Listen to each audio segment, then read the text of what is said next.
ఓకేమా. So ఇప్పుడు నేను మీకు చెప్పేది ఏంటి అంటే what are the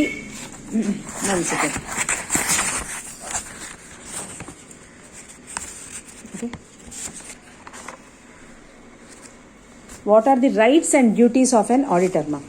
Rights and duties of an auditor. Okay, అంటే ఒక ఆడిటర్కి ఎటువంటి రైట్స్ ఉంటాయి, బట్ చేయాల్సిన డ్యూటీస్ ఏంటి. Right of access to books, accounts and vouchers. చూడండి, rights of access to books, accounts and vouchers. The auditor has the right of access at all times the books of accounts and vouchers of the company, whether kept at the head office of the company or elsewhere. The auditor has the right of access.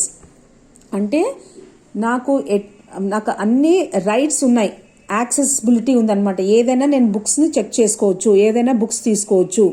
Okay, ఏవైనా సరే నాకు right ఉంది అన్నిటి మీద, ఏ టైంలో అయినా సరే. Accounts కానీ వోచర్స్ కానీ ఏవైనా సరే, అదే ఎక్కడ పెట్టినా సరే, ఎక్కడున్నా సరే, ఎవరి దగ్గరైనా, టాప్ మేనేజ్మెంట్ దగ్గర ఉండనియండి, ఇంకెక్కడైనా ఉండనియండి, ఆడిటర్కి every right to touch those books, ఆ బుక్స్ని తీసుకోవచ్చు. The right of access to books etcetera is an absolute right and it is not subject to any restriction. So మీరు ఒక ఆడిటర్గా ఉన్నప్పుడు, ఒక కంపెనీకి ఆడిటర్గా అపాయింట్ అయినప్పుడు, మీరు ఏ బుక్స్ కావాలంటే ఆ బుక్స్ చెక్ చేయొచ్చు, ఏ వోచర్ కావాలంటే అది చెక్ చేయొచ్చు. ఎవ్రీ రైట్ ఉంటుంది, there are no restrictions. The right of access at all times refers to the period during which the auditor works in the company. అంటే ఆల్ టైమ్స్ అంటే ఏంటి, నేను పొద్దున్నే వచ్చేసి చెక్ చేయడం అలా కాకుండా, మీ కంపెనీలో ఎప్పుడైతే ఆడిటర్గా అపాయింట్ అయ్యారో అప్పటి నుంచి మీ కంప్లీట్ అయ్యే వరకు మీకు ఎవ్రీ రైట్ ఉంటుంది. It also means that during the normal working hours, the auditor can undertake examination of the books. So, audit చేసే అపాయింట్ అయిన తర్వాత మామూలుగా ఆడిట్ చేయకుండా తను సపరేట్గా వచ్చి కూడా ఆ బుక్స్ని ఎగ్జామిన్ చేసే రైట్ ఉంటుంది. The term books includes not only the financial books of the company but also statutory and statistical books. So అంటే ఆ మీటింగ్ ఎప్పుడెప్పుడు మీటింగ్ అయింది ఇవన్నీ కూడా చెక్ చేసుకోవడానికి కానీ, స్టాటిస్టికల్ బుక్స్ అంటే బుక్స్లో ప్రాపర్ ఇన్ఫర్మేషన్ ఎవ్రీథింగ్ ఉంటుందన్నమాట. స్టాటిస్టిక్స్ అంటేనే డేటా, ఆ డేటా బుక్ని కూడా వీళ్ళు చెక్ చేసే రైట్ ఉంటుంది. అంటే అకౌంట్స్ ఒక్కటే కాకుండా మిగతా బుక్స్ కూడా చెక్ చేయొచ్చు. The term vouchers include all documents, correspondence, agreements etcetera containing evidence as to any of the transactions or data to financial statements. Voucher అంటే తెలుసు కదమ్మా. Vouchers, the term vouchers include all documents, అన్ని documents. Correspondence అంటే paper work ఎక్కువ ఉంటుంది అనమాట. అంటే ప్రతి ట్రాన్సాక్షన్ రికార్డ్ అయ్యి లాట్ ఆఫ్ కరస్పాండెన్స్ అంటాం కదా, మొత్తం అన్ని ఇంక్లూడ్ అయ్యేదాన్ని కరస్పాండెన్స్ అంటాం. Okay, and right to obtain the information and explanation. The auditor has the right to obtain information and explanation as he may think necessary for the performance of his duties as auditor. ఇక్కడ ఏమనుంది, right to obtain information and explanation.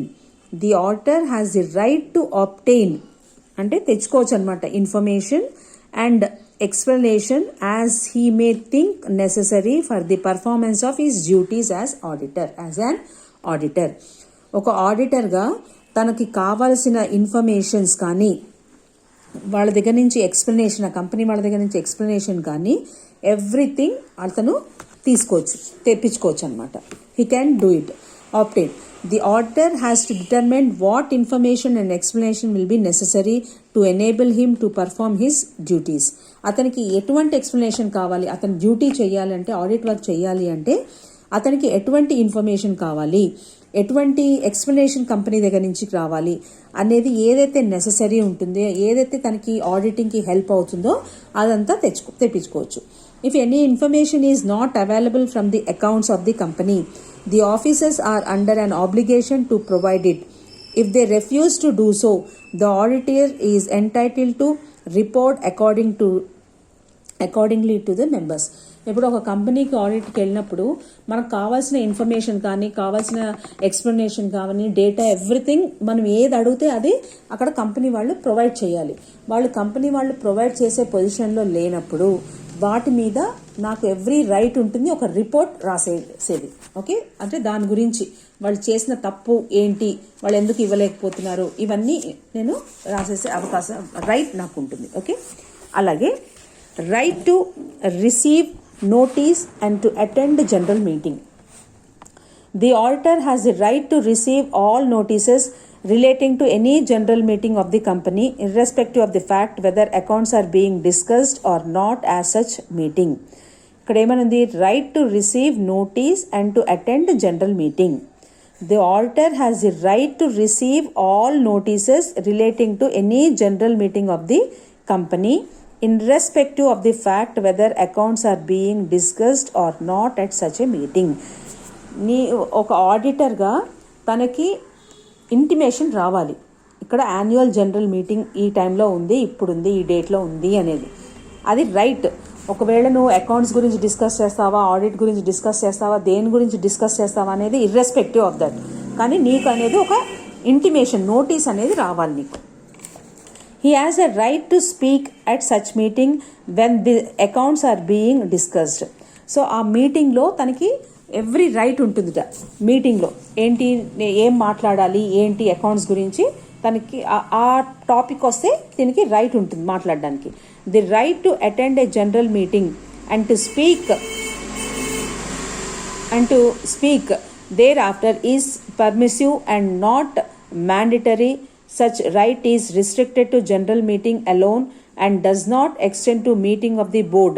But the auditor has the duty to attend and take part in the proceedings at the meeting if he has a reason to believe that the directors are likely to present a false picture of the state of affairs of the business or to distort the meaning of any remarks by him in the audit report.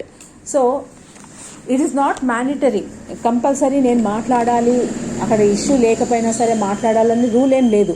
ఒకవేళ auditors, ఆ board of directors ఏదైనా audit report గురించి నెగటివ్గా మాట్లాడినా, ఏదైనా discussion వస్తే అప్పుడు అతని డ్యూటీ, అతని right to discuss about it. Okay, next right to report to members. The auditor has the right to make a report to the members on the accounts examined by him. So auditor ఏం చేస్తారంటే ఏదైతే తను examine చేశాడో, దాన్ని ఏమంటారు, కంపెనీలో accounts అవన్నీ check చేశారో దాని మీద, ఎగ్జామిన్ చేసిన దాని మీద రిపోర్ట్ మాత్రం కంపల్సరీ రైట్ ఉంది రాయడానికి. Okay, and to state whether in his opinion and to best of his information and according to the explanation given to him, the accounts of the company or according to the requirements of the Companies Act, he has to also state whether the financial statements gives a true and fair picture of the company's affairs. So నువ్వు ఏదైతే report ఇచ్చావో, నీకు ఏదైతే information company వాళ్ళు ఇచ్చారో దాని base మీద నువ్వు ఏదైతే ఫెయిర్ అండ్ ట్రూ ఇన్ఫర్మేషన్ తీసుకుని నువ్వు రిపోర్ట్ రాసావా లేదా అనేది నువ్వు కంపల్సరీ రిపోర్ట్ రాయాలి. ఆ రైట్ నీకుందనమాట. Right to have legal and technical advice. Whether the auditor needs expert advice in respect of any legal or technical matter for proper discharge of his duties, he may seek at the expense of the company, but he must give his opinion in the report and not that of the experts. So ఒకవేళ అతనికి legal advise కానీ టెక్నికల్గా కానీ ఏదైనా అవసరం అయితే he can take it. Legal advice తీసుకోవచ్చు, ఒక లాయర్ని అపాయింట్ చేసుకోవచ్చు, but on the basis of companies charges. Okay, and right to visit branch office. If the accounts of any branch office are audited by a person other than the company's auditor, then the company auditor shall be entitled to visit the branch office and shall have the right of access at all times to the books, accounts and vouchers of the company as mentioned at the branch office. Right to visit branch office. If the accounts of any branch office are audited by a person, okay, other than the company's auditor, company auditor కాకుండా కంపెనీలో ఉండే accounts ఎవరో చేస్తారు కదా, accountant ఉంటాడు కదా, వాడే audit చేసేసాడు. Then the company auditor shall be entitled to visit the branch office. So కంపెనీకి ఒక ఆడిటర్ అనేవాడు ఉంటారు కదా, తనకి ఎవ్రీ రైట్ ఉంటుందన్నమాట కంపెనీని విజిట్ చేయడానికి, బ్రాంచ్ని. And shall have the right to access at all times to the books, accounts and vouchers of the company as mentioned at the branch office. So branch office లో అతనికి every right ఉంటుందిట వెళ్ళి check చేసేది, accounts కానీ vouchers కానీ what ever information what ever he wants he can take it and examine it. Okay, అది branch ఆఫీస్లో కూడా.